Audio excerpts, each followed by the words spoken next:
Fala, galera! Amantes de histórias, preparados para mais um mergulho profundo?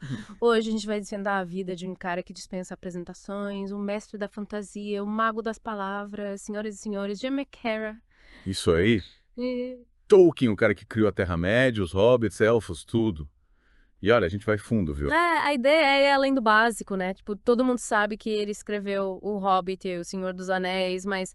E a história por trás da história, as experiências, as paixões, o que moldou a mente desse gênio. Exatamente. A gente mergulhou em um monte de material É. sobre ele e prepare-se para descobrir coisas incríveis. Tipo, a infância dele na África do Sul, o amor pelas línguas, os perrengues da guerra. E como tudo isso acabou influenciando a criação da Terra-média. Ah, a gente vai desvendar esses mistérios. Então tá esperando o quê? Pega o café, senta confortável e vem com a gente nessa viagem pela vida de Tolkien. Para lá. Bom, para começar, a gente tem que voltar no tempo, né? Lá para 1892, na África do Sul. Foi lá que o Tolkien, ou melhor, o Ronald, como era chamado, nasceu. Em Bloemfontein, para ser mais exata. Ronald. Que nome chique, hein? Pois é. E 2 anos depois, chegou o irmãozinho Hillary. Dupla dinâmica formada. E olha, desde pequeno, o Ronald já mostrava que tinha uma mente inquieta, sabe? Era falante, adorava rabiscar e dizem que era bem precoce, tipo, pedia papel e lápis no escritório do pai para poder desenhar. Caramba. Artista desde criancinha. Já dava pra ver que ele tinha um talento especial pra criar, mas nem tudo era fácil na vida do pequeno Ronald. A gente sabe que a infância nem sempre é um mar de rosas. Pois é, parece que ele sofreu bastante com o nascimento dos dentes, vivia com febre. Tadinho, dente nascendo dói mesmo. E pra piorar, a família passava por dificuldades financeiras e pra completar, uma seca braba atingiu Bloemfontein. Nossa, que fase. Imagina só a situação. O pai, Arthur Tolkien, teve que ficar na África do Sul para tentar garantir o sustento da família, enquanto a Mabel, a mãe, teve que tomar uma decisão difícil. Voltar para Inglaterra com os 2 filhos pequenos? Exatamente. Em abril de 1895, ela pegou os meninos e embarcou para a Inglaterra. Nossa, que mudança radical! Imagina, né? Deixar tudo para trás e recomeçar a vida em outro país. E o Ronald, com apenas 3 anos, teve que se adaptar a essa nova realidade. E será que ele se lembrava de alguma coisa da África do Sul? Curiosamente, a única lembrança que ele tinha do pai era de uma cena bem específica. Conta aí. Ele se lembrava do pai pintando o nome dele, R. Tolkien, na tampa de um baú. Caramba, que memória mais específica. É. E nada mais da África. Não, só essa cena. E o Hillary, que era mais novo ainda, não tinha nenhuma lembrança. Que loucura. E o pai, como ficou?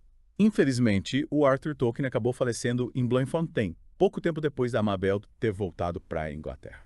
Que triste. Imagina Mabel, viúva, tendo que criar os 2 filhos sozinha em um país estrangeiro. Pois é, uma situação bem difícil. Eles foram morar em Birmingham, na casa dos pais da Mabel, uma casa pequena, e a grana era curta, viu? Sei como é.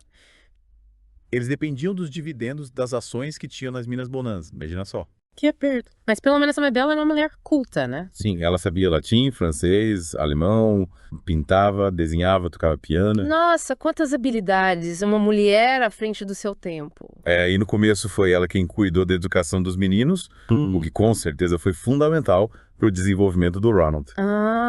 Imagina o tanto de conhecimento que ele absorveu da mãe. E ela já tinha planos para o futuro dos filhos, queria que eles estudassem na King Edward School, a mesma escola que o pai deles tinha frequentado. Faz sentido, né? Seguir os passos do pai. Mas enquanto isso, eles moravam em acomodações bem simples em Birmingham, e foi nessa época que a família Suffield, dos parentes maternos da Mabel, começaram a ter um papel importante na vida do Ronald. E os Suffields? Eles eram bem diferentes da família Tolkien, sabe? Em que sentido? Os Suffields tinham raízes no vilarejo de Evesham, uma família tradicional, com histórias bem definidas. Já os Tolkien Eram mais misteriosos.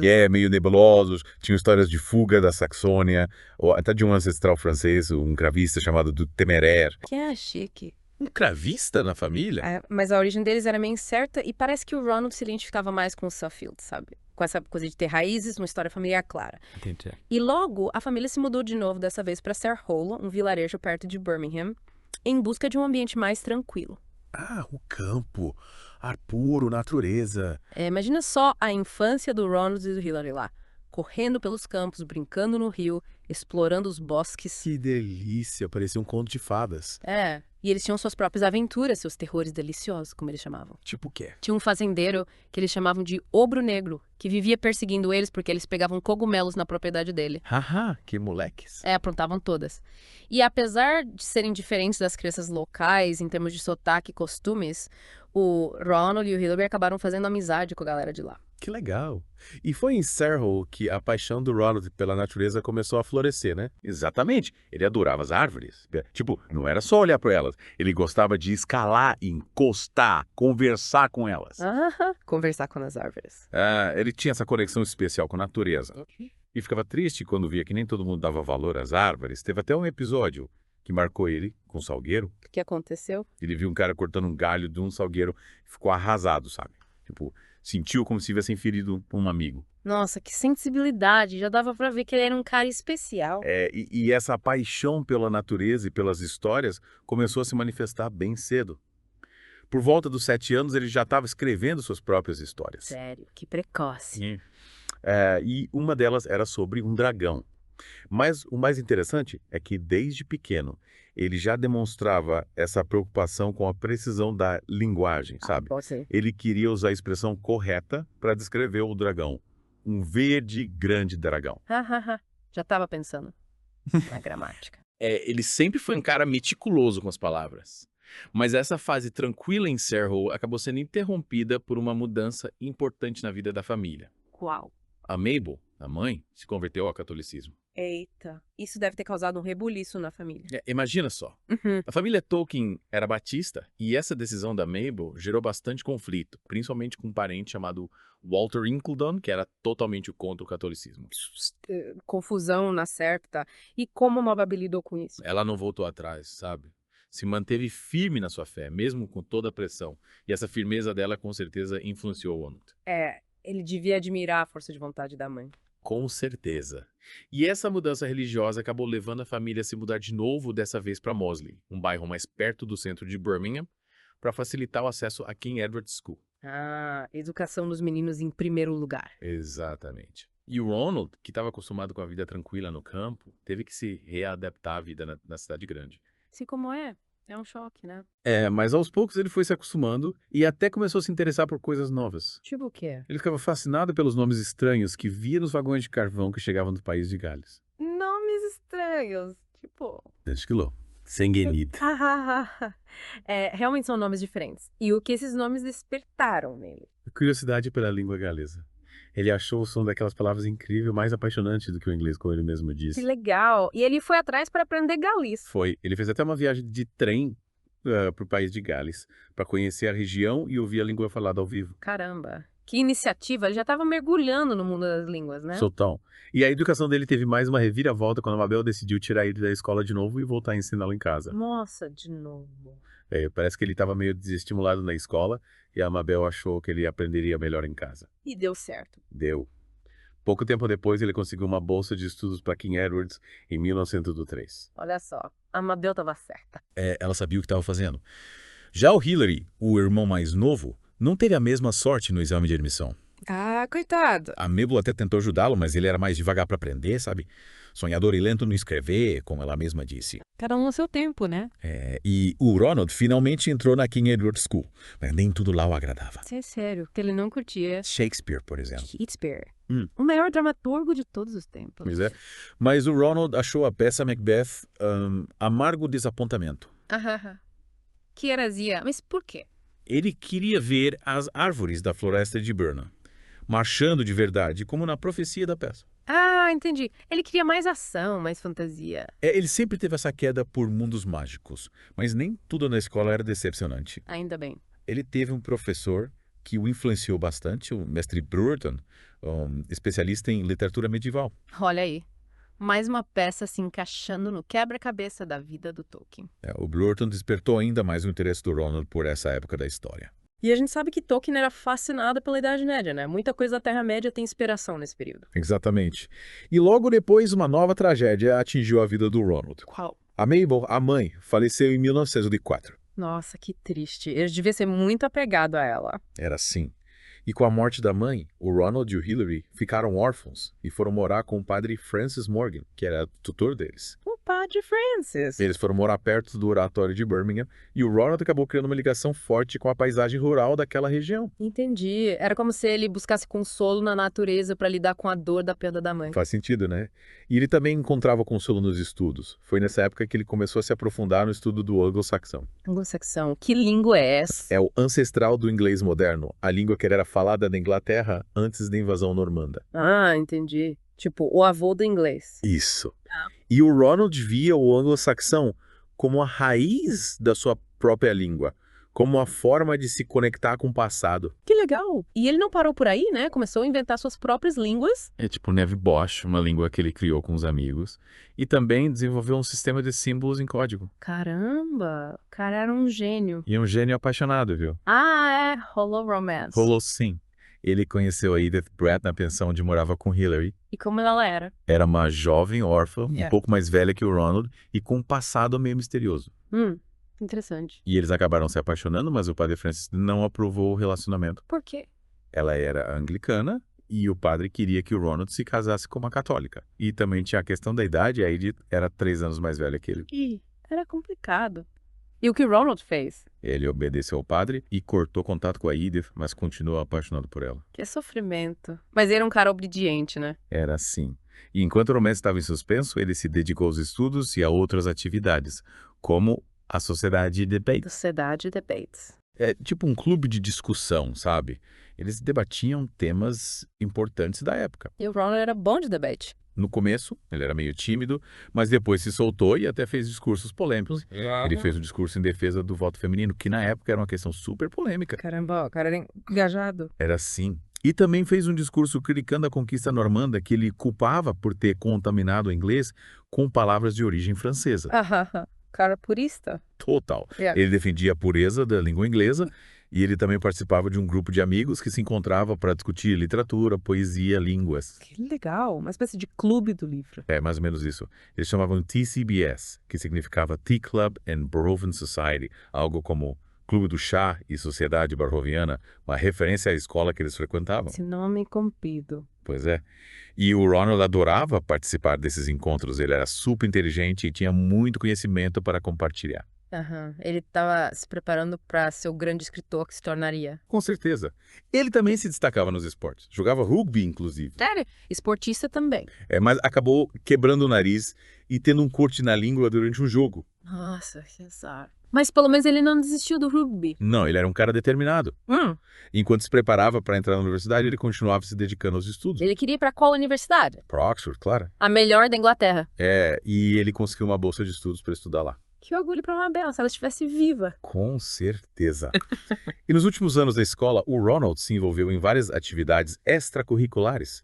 Foi monitor, secretário da Sociedade de Debates, secretário do time de futebol. Nossa, o cara era multitarefas. E ele ainda fez uma apresentação sobre as sagas nórdicas, com direito a leitura em voz alta na língua original. Caramba, ele já dominava as línguas nórdicas. E foi nessa época que ele teve contato com o Kalevala, a mitologia finlandesa, e ficou completamente fascinado. Kalevala, o que é isso? É um épico finlandês que conta a história da criação do mundo, com deuses, heróis, criaturas mágicas. Nossa, parece interessante. E o Ronald se identificou muito com aquela mitologia, com os temas, os personagens. Não, mas uma influência para a Terra-média. Com certeza. E ele ficou tão fascinado que resolveu aprender finlandês. Mais uma língua para coleção. O cara era um poliglota nato.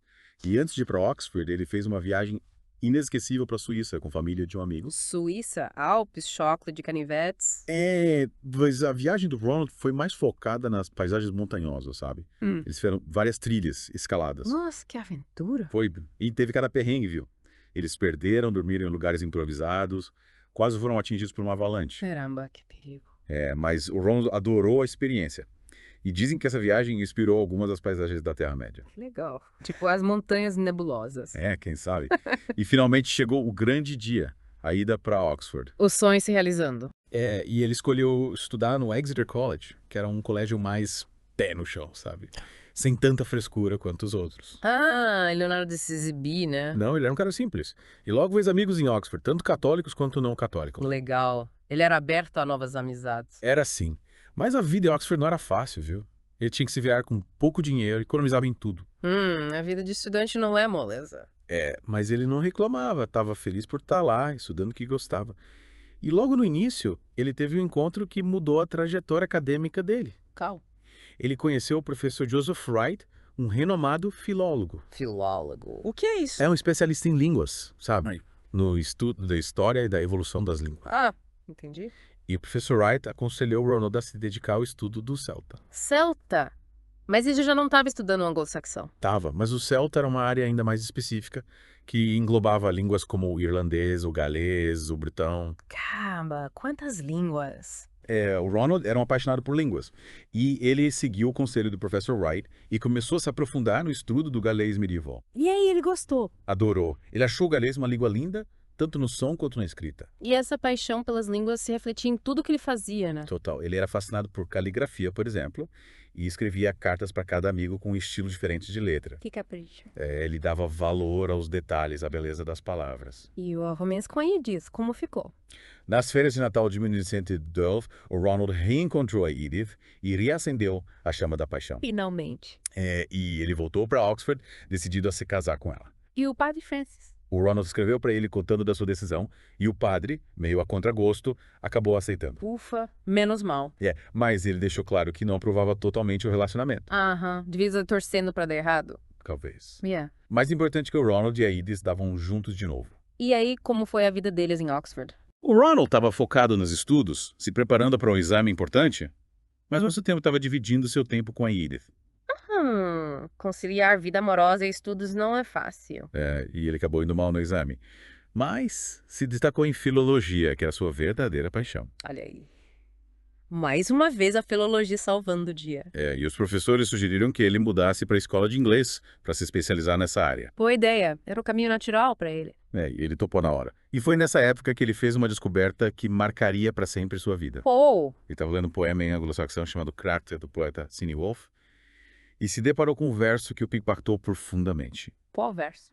Salve, Erendel, mais brilhante dos anjos, sobre a Terra-média enviada aos homens. Erendel. Que nome diferente. O que significa? É o nome de uma estrela, a estrela da manhã, que os antigos chamavam de Vênus. Ah, entendi. E esse verso despertou algo no Ronald, sabe? Ele sentiu uma beleza, um mistério, algo que ele não conseguia explicar. Ah, tipo uma epifania. E ele ficou obcecado por essa palavra, Erendel, e começou a pesquisar sobre ela em outras mitologias. E o que ele descobriu? Ele encontrou referências a Erendel na mitologia nórdica, e isso o levou a se aprofundar ainda mais nesse universo. Ah, a mitologia nórdica também influenciou muito a Terra-média, né? Demais. E foi lendo sobre a mitologia nórdica que ele se deparou com o poema Völuspá, que conta a história da criação e do fim do mundo. Ah, que tema denso. E o Ronald ficou fascinado por essa história, pelos deuses nórdicos, pelas profecias. Mais lenha na fogueira da imaginação. Exatamente. E enquanto ele estava mergulhado nesse universo mitológico, ele também estava resolvendo questões mais práticas da vida. Tipo? O casamento com a Edith. Ah, é. Ele tinha que converter ela ao catolicismo, né? E ele insistiu para que ela se convertesse antes do casamento. Ela topou. Topou, mas não foi fácil. O tutor dela, o tio Jessup, era contra o catolicismo e tentou impedir a conversão. Essa confusão, tu aí? Mas no final a Edith se converteu. E o Ronald ficou radiante. Que bom. Eles finalmente poderiam se casar. Sim. E logo depois do noivado, o Ronald escreveu para os amigos do CBS contando a novidade. Qual foi a reação deles? Eles ficaram felizes por ele, mas um dos amigos, o Gilson, percebeu que a dinâmica do grupo tinha mudado. O Ronald estava entrando em uma nova fase da vida, né? E a Edith também estava passando por mudanças. Ela estava morando em Cheltenham com a prima e não estava feliz com a vida que levava. Por quê? Ela sentia falta da vida social, das oportunidades musicais. Ah, entendi. Ela estava meio entediada naquela cidade pequena. E ela sabia que depois do casamento teria que se dedicar à família e não teria tempo para música. Naquela época as mulheres não tinham tanta liberdade quanto hoje, né? Infelizmente não. E enquanto a Edith estava lá, meio desanimada, o Ronald estava em Oxford, se dedicando aos estudos e descobrindo novos autores. Tipo? Ele estava lendo William Morris, um escritor e artista inglês, que era famoso por seus romances medievais e suas ideias socialistas. Interessante. E o Ronald se identificou com as ideias do Morris. Sim, principalmente com a visão dele sobre a literatura, sabe? O Morris defendia a ideia de que a literatura devia ser uma forma de resgatar a beleza e o encantamento das histórias antigas. Tipo, trazer de volta a magia dos mitos e das lendas. Isso. E o Ronald concordava totalmente com isso. Ele também achava que a literatura devia transportar o leitor para outros mundos, para outras épocas. E essa visão do Morris influenciou a escrita do Tolkien. Com certeza, o Ronald admirava muito Morris, e a gente pode ver a influência dele em várias obras do Tolkien, principalmente em O Senhor dos Anéis. Que legal. E nesse meio tempo, o Ronald e a Edith fizeram uma viagem que também marcaria a vida deles. A famosa viagem para Cornualha. Cornualha, aquela região costeira da Inglaterra com paisagens lindas. Essa mesma. Em 1914, antes da Primeira Guerra Mundial estourar, o Ronald e a Edith resolveram fazer uma caminhada pela Cornualha, para curtir a natureza e passar um tempo juntos. Que romântico! Foi. Mas a viagem não foi só flores, viu? Eles tiveram que enfrentar alguns perrengues. Eles se perderam no meio do nada, tiveram que dormir ao relento, passaram fome. Nossa, que aventura! No final deu tudo certo. E o mais importante é que essa viagem inspirou o Ronald a criar a Terra Élfica, o primeiro esboço da Terra-média. Sério, então a Cornualha foi a primeira inspiração para a Terra-média. Foi sim. As paisagens da Cornualha, com suas falésias, suas praias, seus bosques, ficaram gravadas na mente do Ronald, e ele usou esses elementos para criar os cenários da sua mitologia. Incrível! E logo depois dessa viagem, a Primeira Guerra Mundial começou, né? Em agosto de 1914, a Inglaterra declarou guerra à Alemanha, e a vida do Ronald mudou completamente. E a guerra muda tudo, né? Total. O irmão do Ronald, o Hillary, se alistou no exército logo de cara, mas o Ronald decidiu concluir seus estudos em Oxford antes de ir para a guerra. Ele queria se formar primeiro. Ele achava que era importante terminar o que tinha começado. E ele acabou se formando em junho de 1915, com honras de primeira classe em língua e literatura inglesa. Olha aí, mais uma conquista para conta. O cara era brilhante. E depois da formatura, ele se alistou no exército e foi treinado para ser oficial de sinalização. Oficial de sinalização, o que é isso? Era o cara responsável por transmitir mensagens entre as tropas, usando bandeiras, sinais de luz, código Morse. Não entendi. Tipo um telégrafo humano. É mais ou menos isso. E o Ronald era bom nisso, viu? Ele tinha facilidade para aprender línguas, então o código Morse para ele era fichinha. Faz sentido. Ele foi para qual frente de batalha? Para a França, em junho de 1916. E logo depois de chegar lá, ele se casou com Iris. Caramba, casamento em plena guerra. Foi um casamento simples, na Igreja Católica de Warwick. E o padre Francis? Ele acabou abençoando o casamento, mas ainda meio contrariado. Ele nunca engoliu muito bem a Edith, né? Mas Ron não estava nem aí para isso. Ele estava feliz da vida por finalmente ter se casado com a mulher que amava. Que bom. E como foi a vida dele na guerra? Foi horrível, claro. A guerra é sempre horrível, né? Não dá pra romantizar a guerra. Exatamente. O Ronald viu horrores que o marcaram para sempre. Nossa, que triste. Ele lutou na Batalha do Somme, uma das mais sangrentas da Primeira Guerra Mundial, e acabou contraindo febre das trincheiras, uma doença que quase o matou. Caramba, ele quase morreu. Foi por pouco. Ele foi mandado de volta para a Inglaterra para se recuperar e ficou internado por vários meses. E a Edith? Ela ficou cuidando dele, claro. Ela foi fundamental para a recuperação do Ronald. O amor cura tudo. E nesse período de convalescença, o Ronald começou a escrever os primeiros contos que dariam origem à mitologia da Terra-média. Sério? Então a guerra, de certa forma, acabou inspirando a criação da Terra-média. Pode-se dizer que sim. A experiência da guerra, a dor, o sofrimento, a perda, tudo isso acabou influenciando a visão de mundo do Ronald e se refletindo nas suas histórias. Ele transformou o trauma em arte. Ele usou a escrita como uma forma de lidar com os horrores que tinha vivido. E qual foi o primeiro conto que ele escreveu? A Queda de Gondolin, um conto sobre uma cidade élfica que é destruída por um exército de orcs. Nossa, já dá pra ver os elementos da Terra-média aí. Toro. E a Edith ajudou ele a escrever esse conto, sabe? Ela passava os textos a limpo, dava sugestões. Que legal, uma parceria literária. Eles eram um casal muito unido e se apoiavam em tudo. Que lindo. Em 1917, nasceu o primeiro filho deles, o John Francis Howell Tolkien. Que alegria, um filho para iluminar os dias sombrios da guerra. O nascimento do John foi um sopro de esperança para eles. E o Ronald continuou escrevendo seus contos mesmo depois de ter voltado para ativa no exército. Ele voltou para a guerra? Voltou, mas não por muito tempo. A guerra acabou em 1918 e ele finalmente pode voltar para casa em paz. Graças a Deus. E o que ele fez depois da guerra? Ele conseguiu um emprego como lexicógrafo no English Dictionary em Oxford. Lexicógrafo? Que isso? É o cara que escreve dicionário, sabe? Entendi. Faz todo sentido, né? Ele sempre foi apaixonado por palavras. E ele também começou a dar aulas de inglês na Universidade de Leeds em 1920. Professor Tolkien. E ele era um professor muito querido pelos alunos. Imagina que honra ter aula com o criador da Terra-média. Devia ser incrível. E ele também continuou escrevendo, né? Ele nunca parou de criar. Em 1925 ele publicou Sir Gawain E o Cavaleiro Verde, uma tradução de um poema medieval em inglês. Olha aí, ele colocando seus conhecimentos em prática. Ele era um estudioso dedicado. E em 1926, a família Tolkien se mudou para Oxford, onde ele assumiu o cargo de professor de anglo-saxão na universidade. Oxford de novo, parece que ele tinha um caso de amor com essa cidade. Ele adorava Oxford. Gente, encontro vocês em outro podcast. Não esqueçam de se inscrever no nosso canal.